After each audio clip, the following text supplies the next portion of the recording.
The Iraqi Prime Minister has declared victory over Islamic State, saying the army has recaptured the al-Nuri mosque in Mosul, which is where ISIL declared a caliphate 3 years ago. Months of heavy fighting between the terrorists and the US-led coalition have devastated not only the city itself, but also the lives of hundreds of thousands of locals.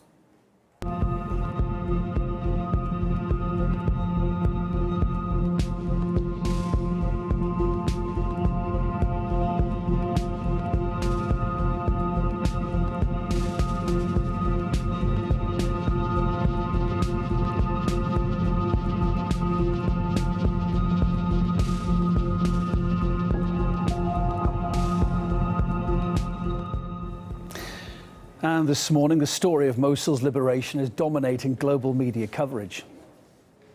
The Prime Minister is declaring an end to ISIS in Mosul. The end of the caliphate, Iraq's bold claim as it takes Mosul's famous mosque. Iraqi forces say they've taken an iconic mosque in the heart of Mosul that was destroyed by ISIS. Iraqi forces battled the last ISIS fighters in Mosul. But not so widely discussed this morning is the cost of that liberation for the people of Mosul. Murad Gazdiev spent over a month there during the battle. He explains why, for some residents, the word liberation does not describe what's happened in their city. Liberation, that's one way of putting it. Obliteration is another. The goal was noble enough, freeing thousands from ISIS. ISIS's so-called caliphate is crumbling. Leaders have abandoned fighters to die. Local fighters are being left to rot where they fall. Remaining inexperienced fighters are making rookie mistakes, blowing themselves and fellow fighters up accidentally in preparation for combat. Mission accomplished. Mosul has been cleansed by fire. A city almost the size of Rome reduced to rubble. It is difficult to describe. You've got to be there, walk down its blasted streets, and you'll feel it. This is what the aftermath of a classic airstrike in Mosul looked like. View here really epitomizes what Mosul has been through. The neighboring street, all but destroyed. The street across, rubble. The street over there, it's the same story wherever you look. The press was tightly controlled. No freedom of reporting in Mosul.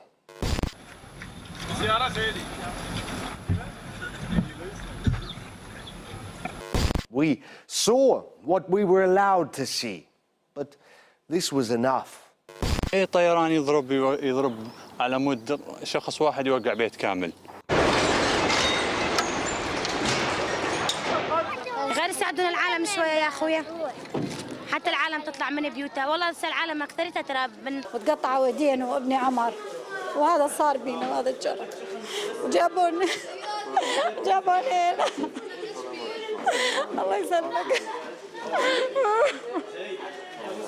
Streets and buildings can be restored. Lives cannot.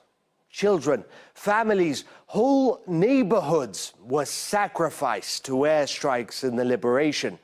ISIS made sure that civilians died. They used them as human shields, hoping that the coalition would stop its airstrikes.